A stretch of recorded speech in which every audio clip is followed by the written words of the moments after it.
Hey, it's Monday. Missions from the Heart with Juel Fitzgerald. In fact, it's the last Monday of July. How is that possible? Friday, we're walking to August, and we're into another part of the year. Wow. Anyway, I just want to thank you guys for all your prayers. Thank you, and thank you. You just don't know how. I'm just surprised at the number of people that have been praying for me for the surgery, for my lung issues, which is still an ongoing issue, the lung issue, let alone the recovery from the surgery. But your prayers is what's making a difference. Here it is 2 weeks after I was cut open, and I'm not nowhere near where I thought it was gonna be. I had really thought 2 weeks after surgery I would still be laid up in the house. I don't know. I don't know really what I thought because it was such a major surgery. But I definitely had no idea that I would be out and about doing what I'm doing. It was even more interesting that they didn't put me on a driving restriction because I'm used to having any other surgery I've done, whether it was in and out or I had to stay overnight, there was at least a good 2.5 weeks of you can't drive. So I mentally went in for this surgery that I wasn't going to drive. But my instructions said, because the doctor never said nothing about no driving.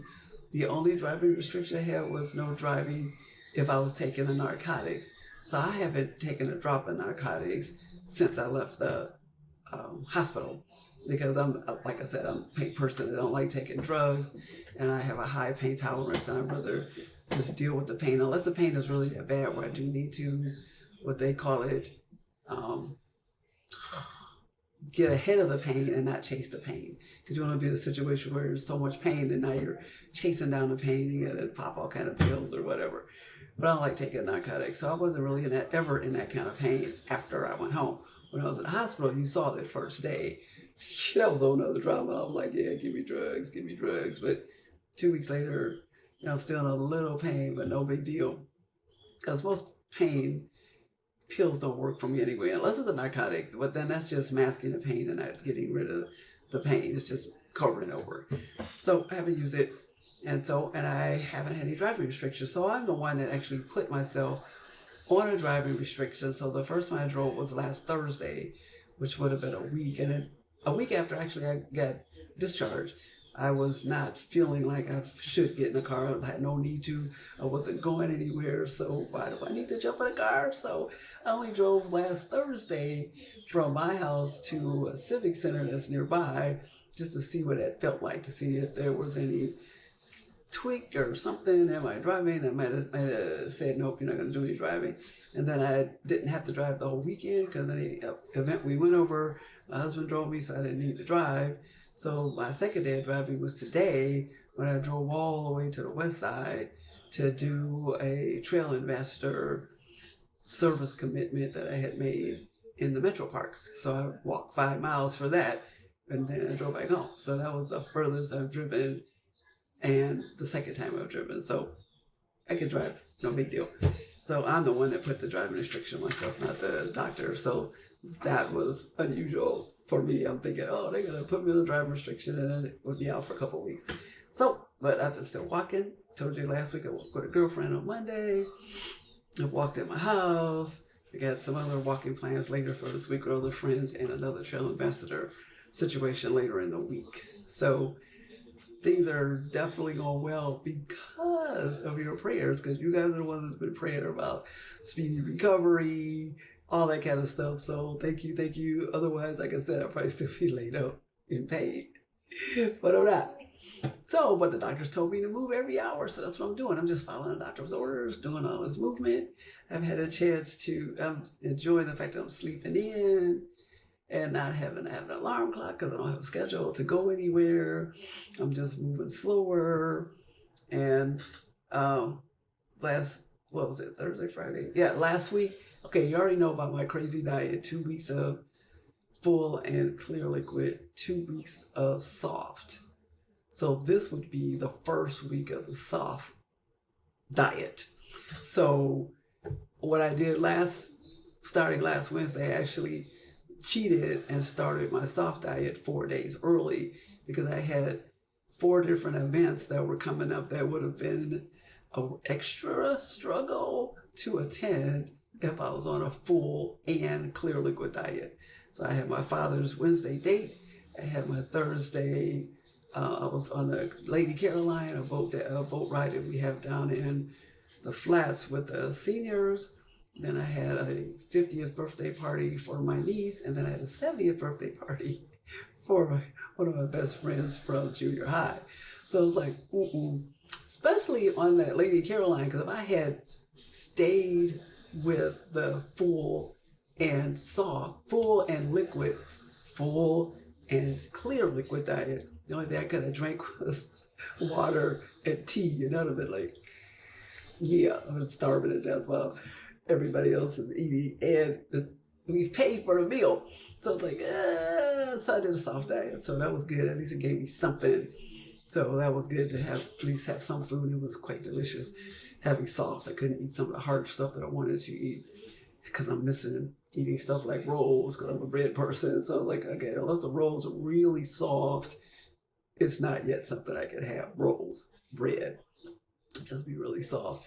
So like, this bread is not always quite soft enough to be considered soft for me right now.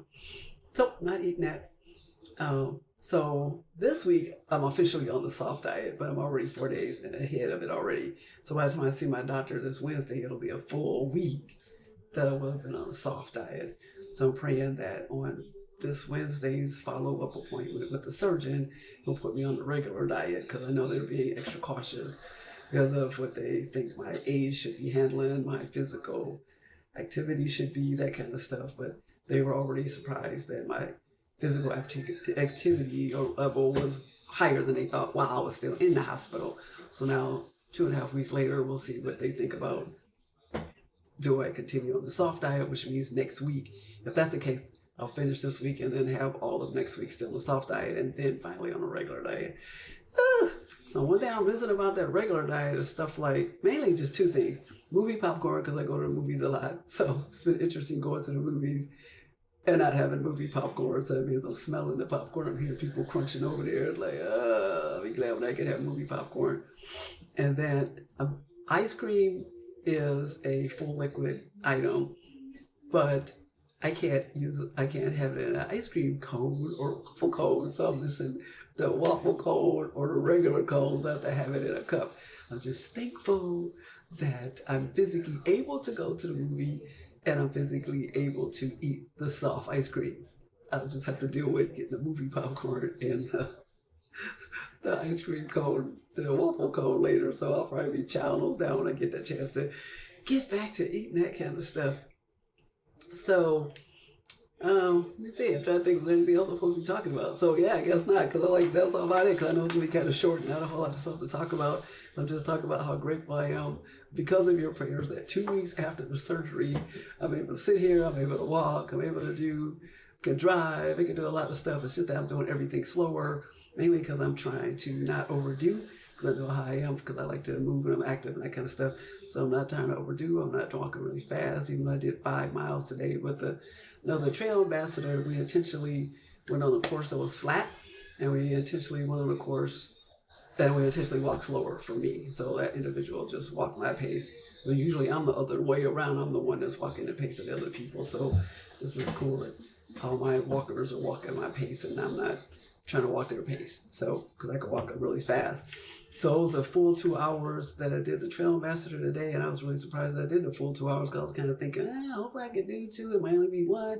But I was able to do 2, and I'm surprised it was 5 miles too. So I was like, wow, that's pretty good. 2 weeks after surgery. So now I'm just chilling afterwards. So that, with me sleeping in, my clock is kind of off, so I'm a morning person. I usually get up early in the morning, going and doing whatever I do. So now with the sleeping in, my clock is a tad off. So it's good in one respect because it's giving me a rest. It's making me rest in the day. And that's how I was able to get through the 2 parties and not even Carolina, because we did get up early to do that, but the 2 parties in particular, because I was able to chill during the day so that by the time the evening came, for both of those functions, I wasn't already exhausted coming in. So I was able to dance, eat, whatever, have a good time without feeling like I was over exhausted and it was late night. So, which is because, like I said, I'm a morning person, and in the evening I'm ready to just clock down when it gets late. So I was able to participate in all this, and then Lady Caroline was in the day, so that was okay for me because I'm a day person. The only thing is, since I'm not doing the alarm clock, it's when I have to do the alarm clock, it's going to be a tad of a struggle because I'm like, oh man, I gotta get up and be and blah blah blah. Like today, I had to be at on the trail by a certain time. So yesterday was Sunday, and I was all planning to go to church and do that. And I even was up at the time I was supposed to be up to go to church, but since I was in kind of slow motion because I've gotten used to just in this 2 week period taking it slow, moving slow, I was like, dang it just took a lot longer for me to have my quiet time, for me to cook breakfast, to eat breakfast. And by the time that even got done, it was like, it was way too late to even go to church then. So I'm like, well, I missed church because I'm like, dang it. It's real slow motion. I'm really quick and fast like I normally do on purpose.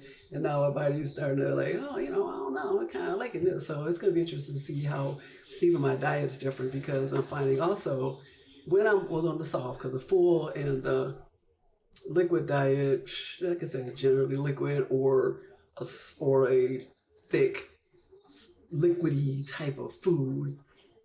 It wasn't, the quantity is not a big deal because you can get full up on water and hurt yourself. Woo, you can drink too much water and, like I said, hurt yourself. But when I got on the soft diet, now I'm starting to notice that my portion sizes that I can take are smaller. And it's probably, like I said, because the stomach has been cut on, the stomach is a tad smaller because a chunk of it is not there. And mainly it's just healing. So I started learning that God, I can't eat so much here, because if I eat a tad too much, then the stomach is like, hold up, this is just a little bit too much. I'll slow your roll. So, and I'm listening to my body because my body's telling me how much I can eat. So it'll be interesting to see if from now on, my portion sizes will be even less than what I did before. So kind of way, I'm kind of hoping that is the case, because then that'll even help me with weight management. I can't even get the word out. Weight management, because I had wanted to lose about 5 to 8 pounds anyway. So this has kind of helped me in that direction. And yeah, so then it'll help me with the food quantity, because I love to eat. I'm always looking for the next meal. I'm eating lunch. I'm ready to wonder, what are we having for dinner? I'm at dinner, what are we having for breakfast? At lunch, what are we having? I'm going to the next meal every time because I like to eat. Love to eat. And if I got rolls, oh yeah. But anyway, so there's what my situation is now. So my lifestyle is still a little tad off because I'm not at a full regular diet yet, and there's certain things I still can't eat. And we'll see when that happens. So I'm praying that on Wednesday, doctor will say, okay, you can start your regular diet now, and I'll be like, good to go. And with smaller portions, because like I said, I don't think I'll be able to fool down like I was doing before. And then let's just look at Matthew 7, where it says here, the reason I picked this particular scripture is because I'm thanking you guys for prayer, and I'm just watching how God is answering your prayers by having me in a way better shape than I thought it would be. 2 weeks after surgery. 2 weeks after surgery, sitting here, I don't feel a single pain. If I feel any pain, it's because I'll touch it, look at it, not because, oh my gosh, it's just throbbing. So that was only in maybe the first couple of days or so. After that, it wasn't that way. Like I said, that's why I don't have to take the drug. So prayer works. Remember, people, prayer always works. And Matthew 7:7 says this: ask, and it will be given to you. Seek, and you will find. Knock, and the door will be open to you. So remember that, people, pray, no matter what your situation is. Go to the Lord in prayer. And then not only do you go into the Lord in prayer, make sure you spend some time in the Word.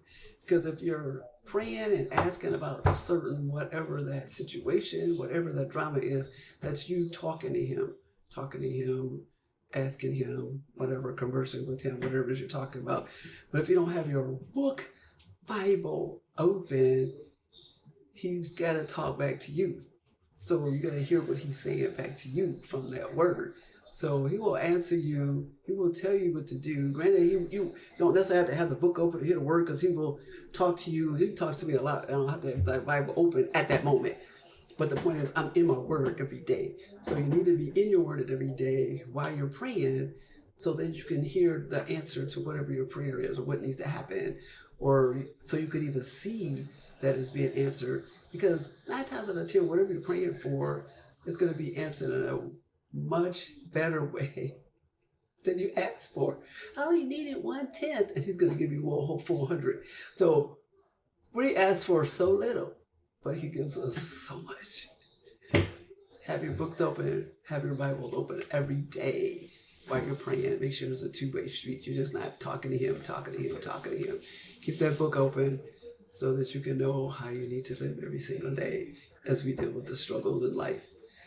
So next Wednesday, we'll get to talk about how did my follow-up went on this coming Wednesday, and what my situation is going to be like from now on. Because we're still working on the lung thing, the Nucala, and how that's working out. And then just the healing, because he even says it's going to take a while to heal. So I don't know what a while means, because right now it's like, wow, this feels kind of good right now. 2 weeks later, I thought he made it sound like, man, you're going to be so laid up, you can't hardly eat, and all that kind of stuff. Like, okay. And I'm still taking it slow, so it's not like I'm overdoing it. God is wonderful. Thank you for your prayers. So we'll see you next Wednesday. We'll see you next Monday, so I can tell you what happened at our follow-up appointment. See you later. Thanks for your prayers. Keep on praying.